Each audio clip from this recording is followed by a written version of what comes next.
सन् 1945 साल अगस्तको 6 तारिकको दिन जापानको हिरोसिमामा पहिलो एटम बम र 9 तारिकको दिन दोस्रो एटम बम पड्कियो। यसले विश्वलाई स्तब्ध बनायो। यसबाट हजारौं मानिसहरूको मृत्यु भयो। हजारौं मानिसहरू अङ्गभङ्ग भए। यसको विकिरणबाट लामो समयसम्म सो क्षेत्र मरुभूमि बन्न गयो। यससँगै दोस्रो विश्व युद्धको पनि अन्त्य हुन गयो। तर यही परमाणु बमका सर्जक ओपनहाइमर भने यस्ता हतियारको विरुद्धमा उभिए। यसपछि उनले अमेरिकामा अपमानको जिन्दगी जिउन बाध्य हुनु पर्यो। सन् 1946, 1951 र 1967 सालमा नोबेल पुरस्कारको नोमिनेसनमा परे तापनि उनलाई सो पुरस्कारबाट वञ्चित गरियो। वास्तवमा ओपनहाइमर को थिए? उनले कसरी परमाणु बम बनाउन सफल भए? उनलाई किन जासुस र गद्दारको आरोप लाग्यो? यसबारे आजको कार्यक्रममा चर्चा गर्नेछौँ। विश्वास छ सदाझै यो कार्यक्रमलाई पनि उत्तिकै मन पराइदिनुहुनेछ।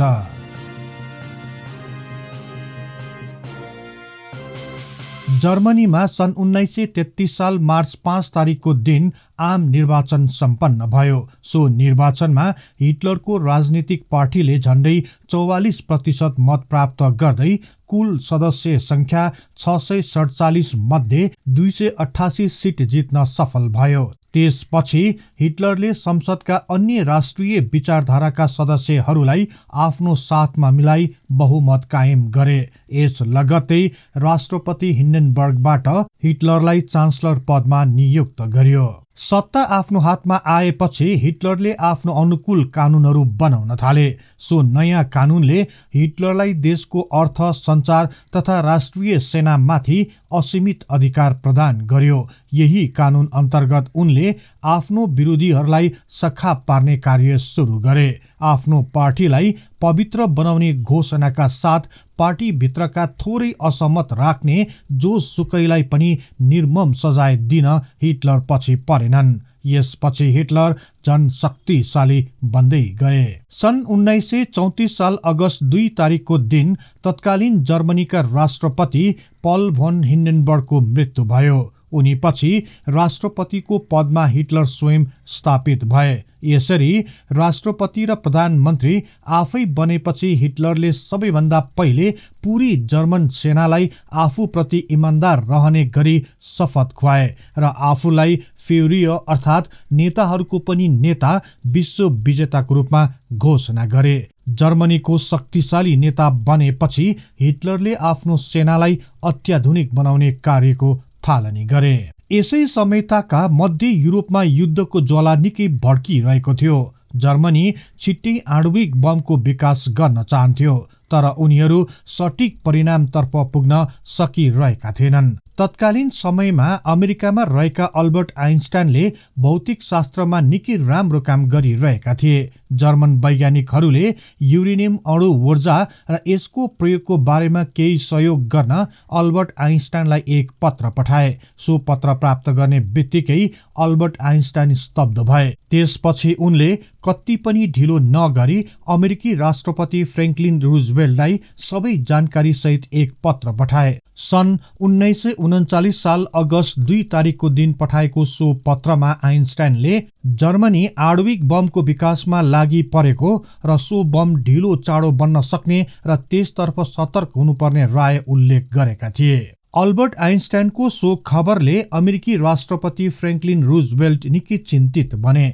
यदि जर्मनीले अत्याधुनिक आणविक हतियार बनाउन सफल भएमा अमेरिकाको वर्चस्व सदाको लागि अन्त्य हुन सक्ने भयले उनलाई सताउन थाल्यो। यसपछि उनले तुरुन्त अमेरिकी वैज्ञानिकहरूलाई यसबारे चाँडो आफ्नो राय प्रस्तुत गर्न निर्देशन दिए। सो निर्देशन दिएको लगत्तै आणविक हतियारको लागि युरेनियम धातुको सम्भावना बारे अध्ययन गर्न एक अनुसन्धान समूह गठन गर्यो। सो समयताका जुलियस रोबर्ट ओपनहाइमरले अमेरिकामा नै न्युक्लियर फ्युजन बारे छुट्टै अनुसन्धान गरिरहेका थिए। उनलाई पनि सो समूहको एक सदस्यको रूपमा चयन गरियो। यसपछि राष्ट्रपति रुजवेल्टले द्रुत गतिमा आणविक अनुसन्धानलाई अघि बढाउन आदेश दिए। यसको केही दिनपछि नै अर्थात सन् 1939 साल सेप्टेम्बर 1 तारिकको दिन जर्मनी सेनाले पोल्याण्डमाथि आक्रमण गर्यो। यसको 2 दिनपछि अर्थात सेप्टेम्बर 3 तारिकको दिन बेलायत र फ्रान्सले जर्मनी विरुद्ध युद्धको घोषणा गर्यो। यससँगै दोस्रो विश्व युद्धको सुरुवात हुन गयो। यसको 2 हप्तापछि अर्थात सेप्टेम्बर 16 तारिकको दिन जर्मन वैज्ञानिकहरूको गोप्य बैठक बस्यो। सो बैठकमा आणविक बमको बारेमा पुनः बृहत छलफल सुरु भयो। तर आणविक हतियारको अध्ययन अनुसन्धान र परीक्षणमा खासै सफलता हात नपरेपछि हिटलरले जर्मन वैज्ञानिकहरूलाई परमाणु हतियार लगायत अन्य हात हतियारको अनुसन्धानमा पनि लाग्न निर्देशन दिए।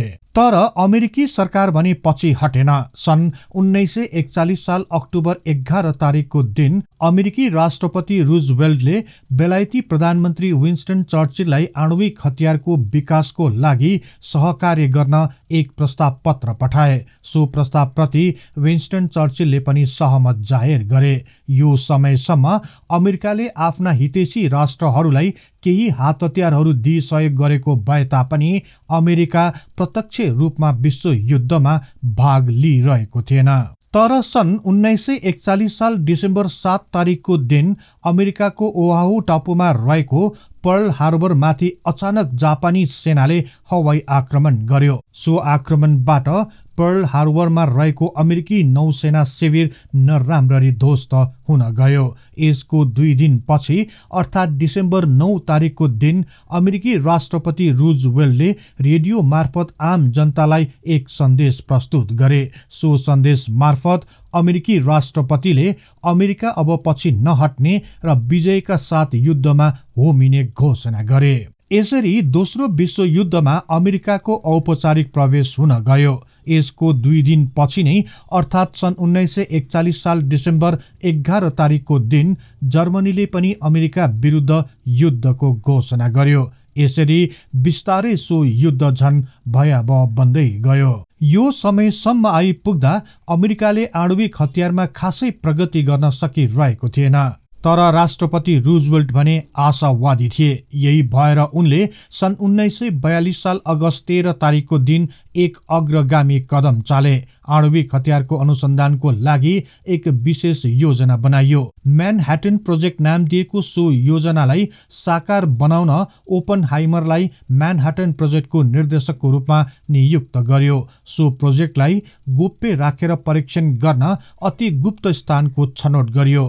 अमेरिकाको न्यू मेक्सिको राज्य स्थित अति दुर्गम क्षेत्र लस एलामोसमा म्यानह्याटन प्रोजेक्ट प्रयोगशाला निर्माण गरियो। $2 बिलियन भन्दा बढी बजेट छुट्याएको सो प्रोजेक्टको लागि 85% भन्दा बढी रकम प्रयोगशाला तथा यस वरिपरि क्षेत्रको पूर्वाधार निर्माणमा खर्च गरियो। यसपछि सो प्रयोगशालामा परमाणु बमको निर्माण र परीक्षणको लागि ओपनहाइमरलाई प्रोजेक्टको सम्पूर्ण जिम्मेवारी सुम्पियो। यस लगत्तै वैज्ञानिकहरू दिन रात नभनी आफ्नो कार्यमा खटिरहे। 3 वर्षको निरन्तर प्रयासपछि ओपनहाइमरले पहिलो पल्ट सो बमको परीक्षण गर्ने निधो गरे। तर यही समयमा अमेरिकामा एक घटना घट्न गयो। सन् 1945 साल अप्रिल 12 तारिकको दिन अमेरिकी राष्ट्रपति रूजवेल्टको निधन हुन गयो। उनको निधन भएपछि तत्कालीन उपराष्ट्रपति हेरी ट्रुमन अमेरिकाको राष्ट्रपति बने। उनी राष्ट्रपति बन्ने बित्तिकै परमाणु बमको परीक्षणलाई अघि बढाइयो। यस लगत्तै सन् 1945 साल जुलाई 16 तारिकको दिन म्यानह्याटन प्रोजेक्टका निर्देशक ओपनहाइमरले परमाणु बमको पहिलो परीक्षण गर्ने मितिको घोषणा गरे। यसपछि सोही दिन बिहान 5 बजेको समयमा अमेरिका स्थित न्यू मेक्सिकोको मरुभूमिमा सो बमको परीक्षण गर्यो। सो बमको विस्फोट अत्यन्त भयानक थियो। वैज्ञानिकहरूले आकलन गरे भन्दा 50 गुणा ठूलो विस्फोटले नजिकै रहेको स्टिल टावर नै पग्लन गयो। यसको कम्पन 160 किलोमिटर टाढासम्म महसुस गरियो। त्यस्तै विस्फोटबाट निस्किएको धुवाँको बादल करिब 12 किलोमिटर माथि आकाशसम्म फैलियो। यति बृहत र भयानक विस्फोटबाट सो प्रोजेक्टका निर्देशक ओपनहाइमर स्तब्ध बने। अनायासै उनको मुखबाट गीताको एउटा पंक्ति निस्कियो, now I am become death the destroyer of worlds, अर्थात् म अब काल हुँ जसले लोकको नाश गर्छ। सो परीक्षणपछि अमेरिकी राष्ट्रपति ट्रुमेन अत्यन्त खुशी भए। यो समयसम्म आइपुग्दा जर्मनीको हार भइसकेको थियो। रसियन सैनिकहरूले जर्मनीको राजधानी बर्लिनलाई पूरै कब्जा गरिसकेका थिए, तर जापान भने पछि हटिरहेको थिएन।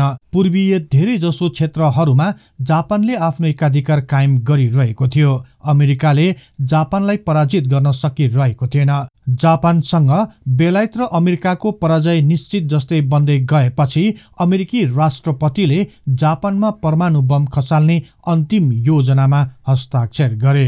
यसपछि अमेरिकी सेनाले जापानको कुन क्षेत्रमा परमाणु बम खसाल्ने भन्ने विषयमा बृहत छलफल सुरु गर्यो। छलफलको क्रममा विभिन्न स्थानहरू चयन गरियो। अन्ततः हिरोशिमा र नागासाकीलाई लक्ष्य बनाउने निधो गरियो।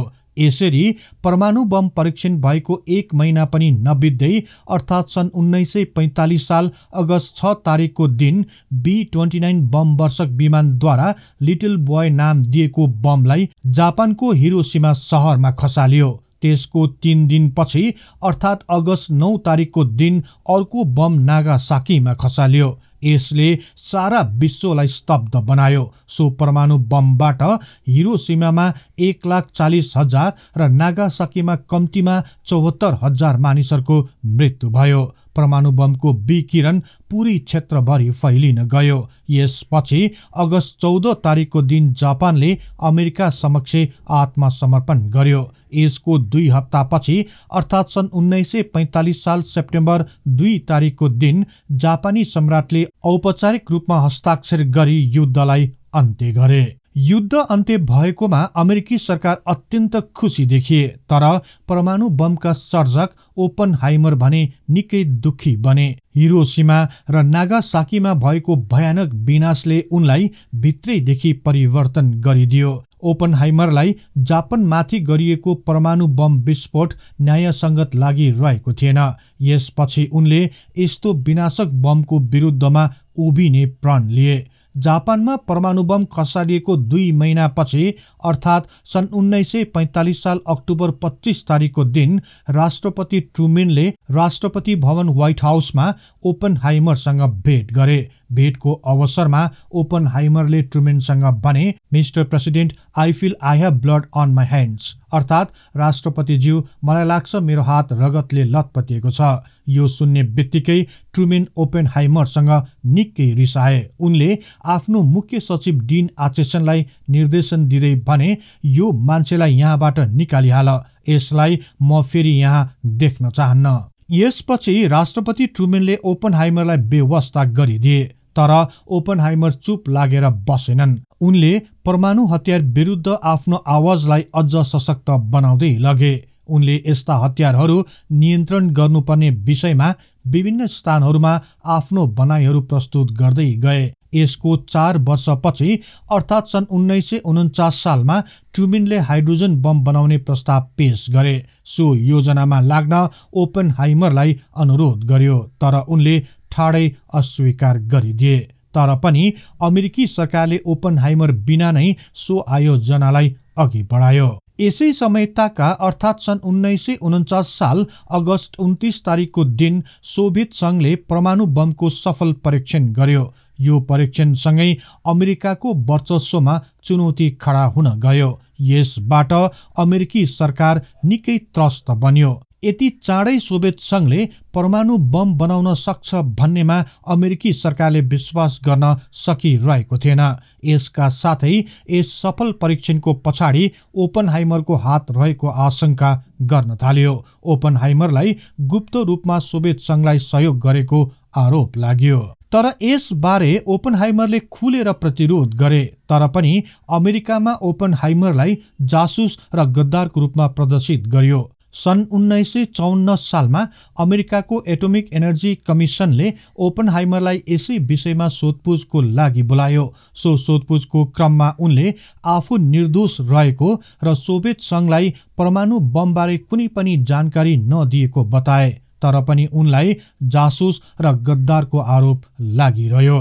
यस्तैमा सन् 1967 साल फेब्रुअरी 18 तारिकको दिन घाँटीको क्यान्सरका कारण 62 वर्षको उमेरमा रोबर्ट ओपनहाइमरको निधन हुन गयो। उनको मृत्युपछि पनि उनीप्रतिको अभियोगमा कुनै कमी आएन। अन्ततः हालसालै अर्थात् उनको मृत्यु भएको 55 वर्षपछि उनलाई लगाइएको अभियोग बारे अमेरिकाको एटोमिक एनर्जी कमिसनले एक फैसला सुनायो। सन् 2022 साल डिसेम्बर 6 तारिकको दिन सन् 1954 सालमा ओपनहाइमर विरुद्ध लगाएको आरोपबाट उनलाई बहिष्कृत गरियो। उनी जासुस र गद्दार नरहेको र उनी देशप्रति सदैव इमान्दार रहेको भन्दै उनको वफादारीप्रति मोहर लगाइयो। यसरी परमाणु बमका सर्जक वैज्ञानिक रोबर्ट ओपनहाइमरले आफ्नो जीवनकालभरि गद्दारको आरोप झेलिरहनु पर्यो। अन्ततः उनको जीवनकालपछि उनले सफाई पाए। यहाँहरूलाई यो कार्यक्रम कस्तो लाग्यो कृपया कमेन्ट बक्समा लेखिदिनुहोला। यस्तै तथ्य इतिहासको लागि हिस्ट्री इन नेपाली च्यानललाई सदैव सम्झनुहोस्। इतिहासको कुनै पनि कालखण्ड बारे तपाईले सुन्न र बुझ्न चाहना राख्नु भएको छ भने तल रहेको कमेन्ट बक्समा उल्लेख गर्नुहोस्। हामी सो बारे प्राथमिकताका साथ कार्यक्रम बनाउनेछौँ। जाँदा जाँदै यस च्यानललाई लाइक, शेयर र सब्स्क्राइब गर्दै बेल आइकनमा क्लिक गरी हाम्रो यो तथ्य इतिहासको ज्ञान प्रसार गर्ने लक्ष्यलाई नियमित साथ दिन अनुरोध गर्दछौँ। अन्तमा अर्को नयाँ र रोचक कार्यक्रम लिएर आउने बाचा गर्दै अहिलेलाई म बिदा हुन चाहन्छु। हवस् त, नमस्कार।